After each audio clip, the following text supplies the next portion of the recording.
Anykščiai čia šilta, patogu, jauku, aktyviai keliauti ir pramogauti visiems. Prieš 6 metus miestui suteiktas kurortinės teritorijos statusas.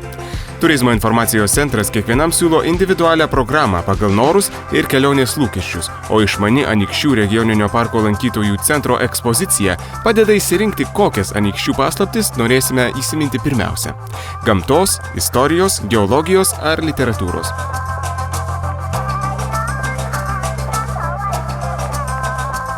Į vientisą maršrutą sujungtas kultūrinis, kulinarinis paveldas, autentiškos pramogos ir žalesis ekoturizmas. Pirma paslaptis veriasi pakilus 33 metrus dangaus link. Švento Mato bažnyčios apžvalgos aikštelė geriausia vieta pasisveikinti su senamiesčiu. Senyvo amžiaus ar judėjimo negalią turintiems žmonėms netrukus planuojama įrengti liftą. Saugiai nusileidus maršrutas suka pro sakralinio meno centrą. 1000 knygų, 100 rankraščių, vertinga dailės ir meno kolekcija. Tai, ką paliko Anykščiuose kunigavęs monsinjoras Albertas Talačka.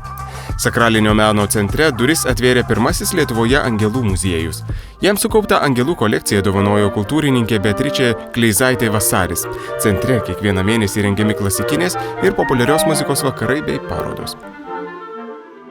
Iš Anykščių miesto parko patogiais pandusais pasiekiamas Šventosios upės kairiojo kranto pažintinis takas.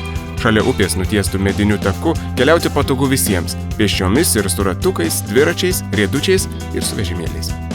Vaizdingas takas tęsiasi daugiau nei 4 kilometrus. Kam pasirodys per trumpas, takas gali nuvesti per Anykščių šilelį iki Puntuko akmens. Taip pat galima keliauti iki Niūronių, aplankyti vienintelį Lietuvoje arklio muziejų, pajodinėti, išbandyti lietuviškų amatų.